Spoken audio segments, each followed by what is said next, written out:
നിങ്ങൾക്ക് ഇവർക്കും ഡോക്ടർ ബാബാ സാഹേബ് അംബേദ്കറുടെയും മയങ്ങളുടെയും സാമൂഹിക നവോത്ഥാന മേഖലയിൽ അടിസ്ഥാന വർഗത്തിന്റെ വിമോചനത്തിന് അതിയായ പോരാട്ടം നടത്തിയ നമ്മുടെ സാമൂഹിക പരിഷ്കർത്താക്കളായ 250-ലധികം വരുന്ന ഗുരുക്കന്മാരുടെ പേരുള്ള സ്നേഹോഷ്മമായ ജയ്ബിയും ആദ്യമേ അർപ്പിക്കുന്നു. വളരെ ഗൗരവവും അതിലേറെ കാലങ്ങളായി നമുക്ക് നഷ്ടപ്പെട്ടുകൊണ്ടിരിക്കുന്ന അവകാശങ്ങളെ ഒന്നുകൂടെ ബോധ്യപ്പെടുത്തുന്ന, ഓർമ്മപ്പെടുത്തുന്ന, ഗവൺമെന്റുകളെ മാത്രമല്ല ആ നഷ്ടം സംഭവിക്കുന്ന സമൂഹത്തെയും കൂടെ ഉണർത്തുന്ന തരത്തിലുള്ളൊരു മാനിഫെസ്റ്റോയാണ് ഇവിടെ തയ്യാറാക്കിയിട്ടുള്ളത്.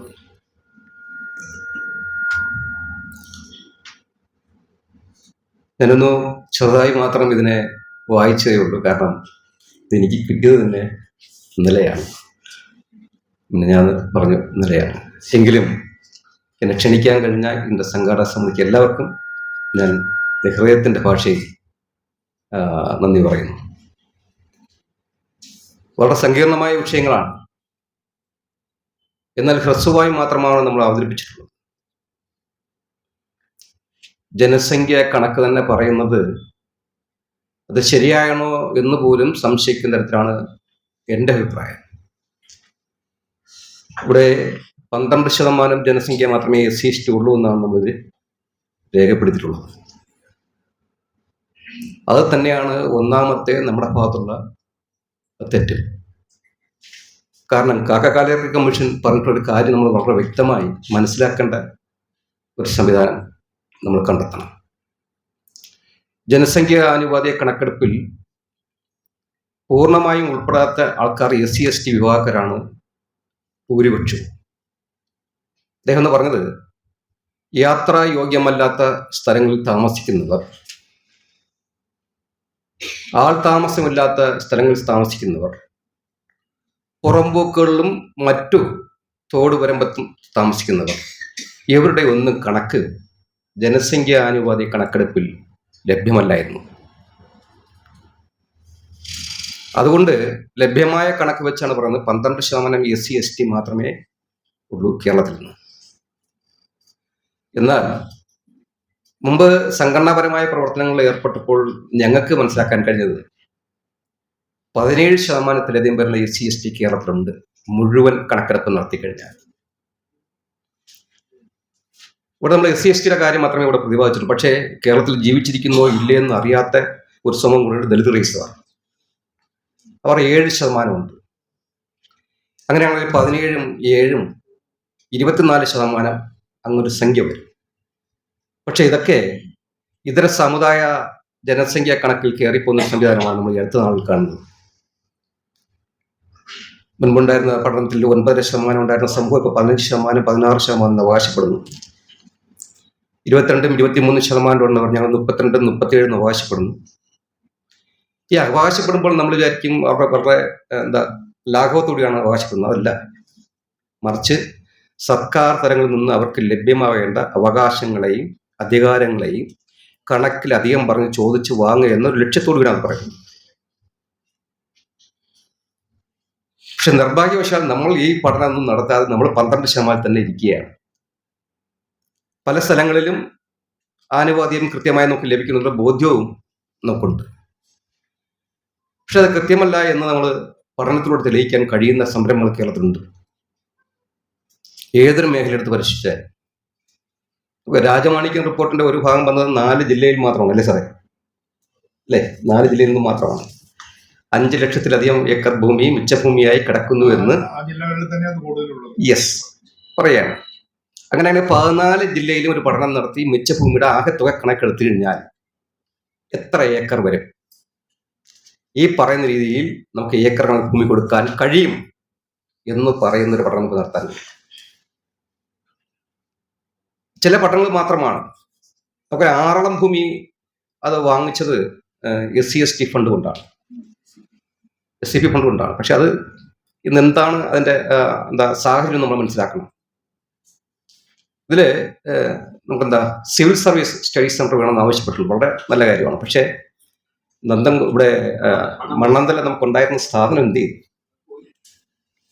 അത് വാടകയ്ക്ക് കൊടുത്തു കഴിഞ്ഞു. എഫക്റ്റീവ് അല്ലായിരുന്നു. എന്തുകൊണ്ട് എഫക്റ്റീവ് ഇല്ലാതായി? എഫക്റ്റീവ് അല്ലായിരുന്നു. എന്തുകൊണ്ട് എഫക്റ്റീവ് ഇല്ലാതായി? ഈ മാനിഫെസ്റ്റോ പറയുന്ന കാര്യങ്ങളെല്ലാം കാലാകാലങ്ങൾ നമുക്ക് മാറി മാറി വരുന്ന എല്ലാ രാഷ്ട്രീയ പാർട്ടിയും അവർ പൊതുവിൽ സംസാരിക്കുന്ന SC/ST ഒന്നുമില്ല, കിടക്കാടമില്ല, ഭൂമിയില്ല, ജോലിയില്ല, അവർക്ക് സംഭരണം കൃത്യമായി കിട്ടുന്നില്ല, വിദ്യാഭ്യാസ മേഖലയിൽ അവരെ ആട്ടിപ്പായിക്കുന്നു, ജോലി സ്ഥലങ്ങളിൽ നിന്ന് ആട്ടിപ്പായിക്കുന്നു, സ്വകാര്യ മേഖലയിൽ സംഭരണമില്ല, അതുവരെ ഡെയിലി വേസ് ആയിട്ട് നിയമിക്കുന്നതിൽ അവർക്ക് യാതൊരു വിധമായ പ്രാതിനിധ്യവും ഇല്ല എന്നും എല്ലാ രാഷ്ട്രീയ പാർട്ടിയും പ്രസംഗിക്കുന്നതാണ്. ഈ രാഷ്ട്രീയ പാർട്ടികളെല്ലാം അധികാരത്തിൽ വരുമ്പോൾ എന്താണ് ചെയ്യുന്നുണ്ടോ മനസ്സിലാക്കാൻ തയ്യാറാണ്.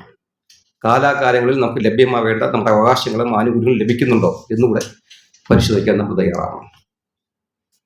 ഭൂമിയുടെ കണക്ക് പോലെ തന്നെ, ജോലിയുടെ കണക്ക് പോലെ തന്നെ വിദ്യാഭ്യാസ മേഖലയിൽ ഇവിടെ നമുക്കറിയാം, ഒരു രാഷ്ട്രീയം പറയുന്ന കരുതണ്ട, മറിച്ച് കേരളത്തിൽ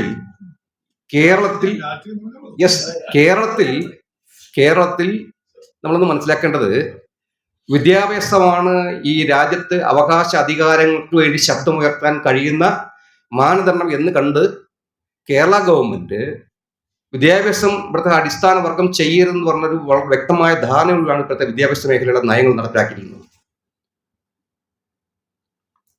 ഇവിടെ വിദേശത്ത് പഠിക്കുന്ന നമുക്കറിയാം, മുന്നോക്ക വികസന കോർപ്പറേഷൻ ഉണ്ട്, പിന്നോക്ക വികസന കോർപ്പറേഷൻ ഉണ്ട്, പട്ടികവർഗ വികസന കോർപ്പറേഷൻ ഉണ്ട്, ദളിത് ക്രൈസ്തവ കോർപ്പറേഷൻ ഉണ്ട്. ഇതൊക്കെ ഈ കോർപ്പറേഷനിൽ അവര് എന്താ കൊടുക്കുന്ന ഫണ്ടുകളുടെ കണക്ക് കൂടെ നമ്മൾ പരിശോധിക്കാൻ തയ്യാറാണ്. എത്ര ശതമാനം കൊടുക്കുന്നു, SC/ST എത്രയാണ്, ദളിത് ക്രൈസ്തവരുടെ മേഖലയിൽ എത്രയാണ്, പിന്നോക്ക വികസന കോർപ്പറേഷൻ എത്രയാണ്, മുന്നോക്ക വികസന കോർപ്പറേഷൻ എത്രയാണ്, എത്ര ശതമാനം അധികമാണ് കൊടുക്കുന്നത്, എത്ര ശതമാനം ജനസംഖ്യ അവരുണ്ട് എന്നൊരു പഠനം കൂടെ നമ്മൾ നടത്താൻ തയ്യാറാണ്. മുന്നോക്ക വികസന കോർപ്പറേഷനിൽ വിദേശത്ത് പഠിക്കുന്ന കുട്ടികൾക്ക് സ്കോളർഷിപ്പ് 25 ലക്ഷം രൂപയാണ് ഉണ്ടെങ്കിൽ മുന്നോക്ക വികസന കോർപ്പറേഷൻ 15 ലക്ഷം രൂപ അവർക്ക് ലോൺ കൊടുക്കുന്നുണ്ട്. അപ്പൊ മുന്നോക്ക വിഭാഗത്തിൽ നിന്ന് ഒരു കുട്ടി വിദേശത്ത് പഠിക്കാൻ പോയി കഴിഞ്ഞാൽ അവർക്ക് 40 ലക്ഷം രൂപ ലഭ്യമാകുന്നുണ്ട്. പക്ഷേ SC/ST പെട്ട പിള്ളേർ പോയിട്ട് പലരും പഠിത്തം മതിയാക്കി പോകുന്നവരുണ്ട്, പകുതിയിൽ ഉപേക്ഷിച്ചവരുണ്ട്, ആത്മഹത്യ ചെയ്തവരുണ്ട്. മറ്റു സ്റ്റേറ്റുകളിൽ ഉന്നത വിദ്യാഭ്യാസത്തിന് പോകുന്ന, സാങ്കേതിക വിദ്യാഭ്യാസത്തിന് പോകുന്ന കുഞ്ഞുങ്ങൾ എത്ര പേര് പഠിക്കുന്നു, എത്ര പേര് ആത്മഹത്യ ചെയ്യുന്നു നമ്മൾ കണക്കെടുക്കാൻ തയ്യാറാണ്. ആകെ മൊത്തത്തില് എനിക്ക് ഇന്നുണ്ടായ ഒരു സന്തോഷവും ഒപ്പം അതുപോലെ ഒരു വേദനയുണ്ട്. ഇവിടെ ഇരിക്കുന്ന ഇത്രയും മുഖങ്ങളെ എനിക്ക് നന്നായിട്ട് അറിയാം, ചിരപരിചിതമായിട്ടുള്ള ചില ആൾക്കാരുമുണ്ട്. സാമൂഹ്യ രാഷ്ട്രീയ മേഖലയിൽ പ്രവർത്തിക്കാൻ തുടങ്ങിയ കാലം മുതൽ കാണുന്ന ഇത്രയും മുഖങ്ങൾ തന്നെയാണ്. ഇത്രയും ഉദ്യോഗസ്ഥർ തന്നെയാണ് കൊടുക്കുന്നവരും കൊള്ളുന്നവരും തല്ലുകൊള്ളുന്നവരും ഗവൺമെന്റ് ശിക്ഷാ നടപടികൾ ഏൽക്കുന്നവരും ഇത്രയും ഉദ്യോഗസ്ഥർ തന്നെയാണ്. നിങ്ങൾ ഇത്രയും പേര് തന്നെയാണ് സാമൂഹ്യ രാഷ്ട്രീയ മേഖലയിൽ ദളിത് പ്രസ്ഥാനങ്ങൾക്ക്, സാമുദായിക പ്രസ്ഥാനങ്ങൾക്ക് അവരുടെ ആവശ്യങ്ങൾക്ക് വിദ്യാഭ്യാസ മേഖലയിൽ എന്തെങ്കിലും സംഭാവന നിങ്ങൾ മാത്രമാണ്. പുതിയ ആൾ കടന്നു വരുന്നില്ല, ഉദ്യോഗസ്ഥരില്ലാത്തിട്ടാണ്. അധികം ശമ്പളം വാങ്ങുന്ന ധാരാളം ഉദ്യോഗസ്ഥരുണ്ട്. പക്ഷെ അവരൊക്കെ ഇങ്ങനെ ഒളിവിൽ കഴിയുന്ന പോലെയാണ് പലരും. ഈ രംഗത്തൊന്നും ഇടപെടുന്നില്ല. 2, എന്തുകൊണ്ട് മറ്റു തര സമുദായങ്ങൾക്ക് ഒപ്പം തന്നെ SC/ST വിഭാഗം ഡെവലപ്പ് ചെയ്യുന്നില്ല എന്ന് നിങ്ങൾ പരിശോധിക്കാൻ തയ്യാറാണ്. ഇവിടെ NSS എടുത്താൽ, SNDP എടുത്താൽ, അങ്ങനെ ഒരു സാമുദായിക സംഘടന എടുത്തു കഴിഞ്ഞാൽ അവരുടെ ഉദ്യോഗസ്ഥന്മാരും അവരുടെ സമ്പന്നന്മാരും അവരുടെ ഈ പറഞ്ഞ ബിസിനസ്സുകാരും അവർക്കുള്ള മുഴുവൻ ഓജസ്സുള്ള ആൾക്കാരെല്ലാം കൂടെ അവിടെ സാമുദായികമായിട്ട് അവരുടെ പ്രദേശത്ത്, അവരുടെ സമുദായത്തിനകത്ത്, അവരുടെ സാമുദായിക ഭവനങ്ങളിൽ വ്യക്തമായ സന്ദർശനവും ഇടപെടൽ നടത്തിക്കൊണ്ടിരിക്കുന്നു. നമുക്കിടയിൽ അങ്ങനെ ഒരു സംവിധാനം ഇല്ല. അതുകൊണ്ട് തന്നെ വിദ്യാഭ്യാസ മേഖലയിൽ മതിയായ പ്രാമുഖ്യം നമുക്ക് ലഭിക്കാതെ പോകുന്നതിന്റെ കാരണം ഏത് വിദ്യാഭ്യാസം ചെയ്യണമെന്ന് പലപ്പോഴും നമ്മുടെ രക്ഷകർത്താക്കൾ അറിയാത്തതിന്റെ ഒരു വിഷയം കൂടെ നമുക്കുണ്ട്. ഏത് വിഷയമാണ് എടുത്ത് പഠിക്കേണ്ടതെന്ന് അറിയില്ല. അതുകൊണ്ട് തന്നെ സാർ നേരത്തെ പറഞ്ഞ ഈ ഫാഷൻ ഡിസൈനിങ് ഒക്കെയാണ് ഇപ്പം കൂടുതൽ പിള്ളേർ കൈകാര്യം ചെയ്യുന്നത്. ഹോട്ടൽ മാനേജ്മെന്റുകൾ, ഫാഷൻ ഡിസൈനിങ്, ഇത്തരത്തിലുള്ള വിദ്യാഭ്യാസ മേഖലയിലാണ് നമുക്ക് അധികം കാണാൻ കഴിയുന്നത്. നേരത്തെ ധന്യാരാമൻ പറഞ്ഞ അട്രോസിറ്റി കോടതി ഇവിടെ നെടുമങ്ങാടുണ്ടെന്ന് അല്ലേ? ആ കോടതി ചന്തക്കത്താണ്, നെടുമങ്ങാട് ചന്തക്കത്ത. ഈ ഫാഷൻ ഡിസൈനിങ് കോഴ്സുകൾക്കല്ല നമ്മുടെ പിള്ളേരെ എടുക്കുന്നതല്ല. ഈ സർക്കാർ എന്ത് ചെയ്യുന്നറിയോ? ഇത് ഒരു അബ്കാരിയായിട്ട് ബന്ധപ്പെടുത്തിക്കുന്ന ഒരു സ്ത്രീ ഒരു 2 കോടി രൂപയുടെ പ്രോജക്റ്റ് കൊണ്ടേ ഡിപ്പാർട്ട്മെന്റിൽ കൊടുക്കും. അവര് നമുക്ക് അഡ്വാൻസ്ഡ് ഫാഷൻ ഡിസൈനിങ് കോഴ്സ് എന്ന് പറഞ്ഞാൽ അവർ ഈ പൈസ കൊണ്ട് നമ്മുടെ പിള്ളേരെ മോട്ടിവേറ്റർ സർട്ടിഫിക്കറ്റും കൊടുക്കത്തില്ല, ഈ അത് പൈസ മാത്രമല്ല എടുത്തോണ്ട് അത് മാത്രമല്ല തയ്യൽ സംവിധാനത്തിലേക്ക് ആരെങ്കിലും ഒരാൾ വിളിക്കും, ഗവൺമെന്റ് കൊട്ടേഷൻ കൊടുക്കും, അവർ വിളിച്ച് കുറച്ച്. അപ്പൊ ഇതിന്റെ പ്രധാന കാരണം വിദ്യാഭ്യാസമുള്ള ശേഷിയുള്ള ഒരു തലമുറ അടുത്ത് വളർന്നു വരുന്നത്. കാരണം ഇന്നിരിക്കുന്ന ഈ നിങ്ങളായ ഉദ്യോഗസ്ഥന്മാരുടെ ഇടപെടലും സാമൂഹ്യ രാഷ്ട്രീയ മേഖലയിലുള്ള ചില പ്രധാനപ്പെട്ട വ്യക്തികളുടെ ഇടപെടലാണ് ഇന്നത്തെ അവകാശവാദങ്ങൾക്കുള്ള പോരാട്ടങ്ങളും അതിലുപരി ഇത്രയും സർക്കാർ ഉദ്യോഗസ്ഥരെ എത്തിച്ചതുള്ള പങ്കാളിത്തവും അവർക്കുള്ളതാണ്. ഇപ്പൊ നാളെ തലമുറകൾ അങ്ങനെ ഉണ്ടാവരുന്നുള്ള കണക്കൂട്ടൽ പല രാഷ്ട്രീയ പാർട്ടിക്കും ഉണ്ട്. അത് ഇന്ത്യ ഭരിക്കുന്നവർക്കുണ്ട്, കേരളം ഭരിക്കുന്നവർക്കുണ്ട്. നിയമനിർമ്മാണങ്ങൾ നമ്മൾ പരിശോധിക്കേണ്ടിയിരിക്കുന്നു. ഓരോ നിയമനിർമ്മാണങ്ങൾ പരിശോധിക്കണം. കാരണം നാളെ അവകാശ പോരാട്ടം നടത്താതിരിക്കാൻ വേണ്ടിയാണ് നിയമനിർമ്മാണം നടത്തുന്നത്. ഇല്ലായ്മക്കാരാണ് അവന്റെ വിശപ്പിന് വേണ്ടി മുറവിളി കൂട്ടരുത്. ഇവിടെ പറഞ്ഞല്ലോ, ഇവിടെ കുറെ കാലം കൂടെ ചർച്ച സമരം നടത്തുന്ന ഈ സെക്രട്ടറിന്റെ അടുത്തല്ല, ഏതെങ്കിലും മലയിൽ കൊണ്ടു നടത്തണം. നമ്മൾ അവകാശ പോരാട്ട സമരം നടത്തണമെങ്കിൽ എന്ത് ചെയ്യണം? ഏതെങ്കിലും മലയിൽ കൊണ്ടു നടത്തണം. സെക്രട്ടറിന് മുമ്പിൽ നടത്തും. ഇവിടെ ട്രാഫിക് ബ്ലോക്ക് ഉണ്ടാവും, ജനങ്ങൾക്ക് യാത്രാ സൗകര്യം ഉണ്ടാവുന്നുണ്ട്. അപ്പൊ ഇത് നമ്മൾ ഇതിലിരിക്കുന്ന ഓരോ ആവശ്യങ്ങളും ഞാൻ കുറച്ചെങ്കിലും ഈ സ്വകാര്യ മേഖല സംഭരണം പലപ്പോഴും നമ്മുടെ ഇതൊക്കെ പ്രശ്നം ഇപ്പോഴും നമ്മൾ ആവലാതിക്കാരാ. നമ്മളിത് തയ്യാറാക്കുമ്പോഴത്തേക്കും ഞാൻ പറഞ്ഞു നമ്മൾ ആവലാതിക്കാരാ. പ്രശ്നം മാത്രം ഉന്നയിക്കുന്നവരാ, പരിഹാരം ഉന്നയിക്കുന്നവരല്ല, പരിഹാരം കണ്ടെത്തുന്നവരല്ല. പ്രശ്നം ഉന്നയിക്കുന്നവർക്ക് എക്കാലവും പ്രശ്നം ഉന്നയിച്ചുകൊണ്ടിരിക്കാനേ കഴിയുള്ളൂ. പരിഹാരം കണ്ടെത്താൻ കഴിയണം, പരിഹാരം നിർദ്ദേശിക്കാൻ കഴിയണം. നിർദ്ദേശിക്കുന്ന പരിഹാരങ്ങൾക്ക് വ്യക്തമായ ഒരു ധാരണയോടുകൂടി അതിനെ പൂർത്തീകരിക്കാൻ കഴിയണം. അങ്ങനെ ഒരു സംവിധാനത്തിലേക്ക് നമുക്ക് എത്താൻ കഴിയണം. നമ്മൾ ആവശ്യങ്ങൾ പറഞ്ഞാൽ കുറച്ച് അംഗീകരിക്കും, കുറച്ച് അംഗീകരിക്കത്തില്ല. പക്ഷേ അവരുടെ കസേരയിൽ നിന്ന് പിടിക്കാൻ നമ്മൾ തയ്യാറാവാൻ വേണ്ടി ശ്രമിക്കണം, തയ്യാറാവണം. കസേരയിൽ പിടിക്കുമ്പോൾ ചോദിക്കും നിങ്ങൾക്ക് എന്ത് വേണമെന്ന് ചോദിക്കും, അതല്ല തരും. കസേരയിൽ പിടിക്കാത്തത്തോളം കാലം നമ്മുടെ ഈ ആവശ്യങ്ങളെ പകുതി പോലും നമുക്ക് അംഗീകരിക്കില്ല അവര്, തീർച്ചയായിട്ടും. നേരത്തെ സാറ് പറഞ്ഞൂടെ അംബേദ്കറുടെ പ്രതിമ കോടതിയിൽ വെക്കുന്ന കാര്യം, ഓഫീസിൽ വെക്കുന്ന കാര്യം, അധികാരം കിട്ടിക്കഴിഞ്ഞാൽ എല്ലാ സ്ഥലത്തും വെക്കാൻ സാധിക്കും. ഇപ്പൊ ഞങ്ങള് ഈ ആണ്ടൂർക്കോണം പഞ്ചായത്തിൽ ഒരു വൈസ് പ്രസിഡന്റ് ഞങ്ങൾക്കുണ്ട്. ഞങ്ങളുടെ ആദ്യ ഡിമാൻഡ് ആ പഞ്ചായത്ത് കോൺഗ്രസുമായിട്ട് ഞങ്ങൾ ബന്ധപ്പെട്ട് വരികയാണ്. ആ പഞ്ചായത്തിൽ അംബേദ്കറുടെ പ്രതിമ സ്ഥാപിക്കണം. ഏപ്രിൽ 14 തയ്യാറെടുപ്പിൽ ഇരിക്കുകയാണ്. നമ്മുടെ സാമൂഹ്യ പരിഷ്കർത്താക്കൾ, നമ്മുടെ ഗുരുക്കന്മാരുടെ ഫോട്ടോസ് ആ പഞ്ചായത്തിന്റെ ചുമരുകളിൽ പതിഞ്ഞു. ഞാണ്ടൂർക്കോണം മഹാത്മയ്യങ്ങളുടെയും ബാബാ സാഹേബ് ബി ആർ അംബേദ്കറുടെയും ഗുരുദേവന്റെയും ഫോട്ടോ ആ ചുമരുകളിൽ പതിഞ്ഞു. എന്തുകൊണ്ട്? അധികാര മേഖലയിൽ എത്തിയാൽ മാത്രമേ നമുക്ക് കൊടുക്കാൻ കഴിയുള്ളൂ. അല്ലെങ്കിൽ നമ്മുടെ യാചകരെ തന്നെ നോക്കുക. കഴിഞ്ഞ 10 വർഷക്കാലം നമ്മൾ മാർക്സിസ്റ്റ് പാർട്ടിയെ സഹായിച്ചു, അവർ നമുക്ക് ഒന്നും നിന്നില്ല. അതുകൊണ്ട് ഇപ്പോൾ ഞങ്ങൾ അവരോട് പ്രതികാരം ചെയ്യും. എന്താ? നമ്മുടെ UDF വോട്ട് ചെയ്യും, അല്ലേ? പ്രതികാരം അതല്ലേ ഉള്ളൂ, പ്രതികാരം അതേക്കുള്ളൂ. അടുത്ത 5 വർഷം UDF ഇതിൽ 75% കാര്യങ്ങൾ ചെയ്തില്ല. അപ്പോൾ നമ്മൾ UDF അടുത്ത് പ്രതികാരം ചെയ്യും. എന്ത് ചെയ്യും? മാർക്സിസ്റ്റ് പാർട്ടിക്ക് വോട്ട് ചെയ്യും, ഇടതുപക്ഷത്തിന് വോട്ട് ചെയ്യും, ഇല്ലേ? ഇതല്ലേ കാലഘട്ടങ്ങളിൽ നടക്കുന്നത്. കഴിഞ്ഞ കേരളത്തിലെ ജനാധിപത്യ വർഷവും BJP ഉണ്ട്. ഇപ്പൊ അതുകൊണ്ട് ഇപ്പൊ ഇവർ രണ്ടുപേർക്കും നമുക്ക് പിണങ്ങപ്പെട്ട നമ്മൾ നേരെ BJPക്ക് വോട്ട് ചെയ്യും. കാരണം എന്താ? ദൈവങ്ങൾ മുഴുവൻ പറയണം നിങ്ങൾ അത് ആ വഴിയെ സഞ്ചരിക്കണമെന്ന് പറയുന്നത്. നമ്മളെ ഭയപ്പെടുത്താൻ വേണ്ടി ദൈവീയമായിട്ട് മാത്രമല്ല പല സാമൂഹ്യ രീതിയിലും ഇടപെടുന്ന സംവിധാനത്തിലേക്ക് കടക്കുന്നു. ഓരോ സ്ഥലത്തും നമ്മളെ എങ്ങനെ പാർശ്വവൽക്കരിക്കാം, എങ്ങനെ അകറ്റി നിർത്താം, എങ്ങനെ അരികുവൽക്കരിക്കാം എന്നുള്ള ചിന്തയിലാണ് എല്ലാ രാഷ്ട്രീയ പാർട്ടിയും നമ്മൾ ചേർപ്പെടുന്നത്. നേരത്തെ CP ജോൺ സാർ പറഞ്ഞ അഭിപ്രായം ഞങ്ങൾക്കുള്ളതാണ്. കേരളത്തെ പട്ടികവർഗക്കാർക്ക് എന്തെങ്കിലും ആത്മാർത്ഥമായി ചെയ്തിട്ടുണ്ടെങ്കിൽ അത് ശ്രീ കെ കരുണാകരൻ തന്നെയാണ്, അത് നിഷേധിക്കാനൊക്കത്തില്ല.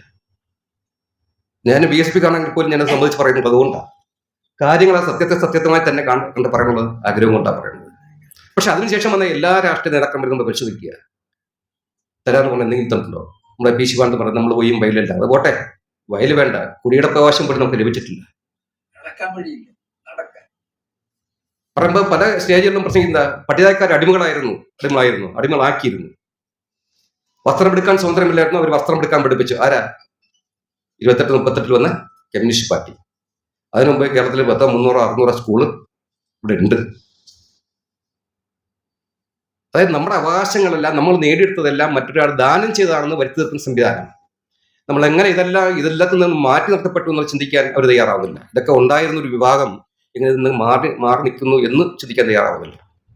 അതുകൊണ്ട് തന്നെ ഇന്നുകൂടി ഈ ഉദ്യോഗസ്ഥരെയും ഉദ്യോഗസ്ഥർക്ക് എനിക്ക് റിക്വസ്റ്റ് ഉണ്ട്. ഇങ്ങനെ ഒരു സംവിധാനം നമ്മൾ ചെയ്യുമ്പോൾ തന്നെ ഇത് ഗ്രാമങ്ങളിലേക്ക് ഇറങ്ങുകയും ആ ഗ്രാമങ്ങളിലേക്ക് ഇറങ്ങുമ്പോൾ പരിഹാരം എല്ലാ മാർഗത്തിലും എല്ലാ മേഖലയിലും പരിഹാരം നിർദ്ദേശിക്കാൻ കഴിയുന്ന ഒരു വലിയ പദ്ധതി കൂടെ നമ്മൾ മനസ്സിൽ കാണണം. വ്യക്തമായി ഇവിടെ ഞാൻ ഒരു സെക്കൻഡോട് എടുക്കുന്നേ ഉള്ളൂ. നമുക്ക് കേരളത്തിലുള്ള ഇവിടുത്തെ എല്ലാ ആൾക്കാരും ഒക്കെ ഇടതുപക്ഷ ഗവൺമെന്റ് വിളിച്ചു പറഞ്ഞത്, ആദ്യം ലോകത്തോട് പറഞ്ഞത് എന്താ, കേരളത്തിൽ ഇനി ഭൂമി പ്രശ്നമല്ല, ഭൂമിയുടെ പ്രശ്നമല്ല, ഞങ്ങൾ തീർത്തു കഴിഞ്ഞു. ലോകത്തോട് വിളിച്ചു പറഞ്ഞു ഈ ഭൂമി ഇല്ലാത്ത ആരും കേരളത്തിൽ ഇല്ല. രണ്ടാമത് വിളിച്ചു പറഞ്ഞു സാക്ഷരത പൂർണ്ണ സാക്ഷരതയാണ്, പേരെഴുതി ഒപ്പിടാൻ കഴിഞ്ഞാൽ അവർ പൂർണ്ണമായിട്ടും വിദ്യാഭ്യാസ യോഗ്യതയുള്ളവരായി.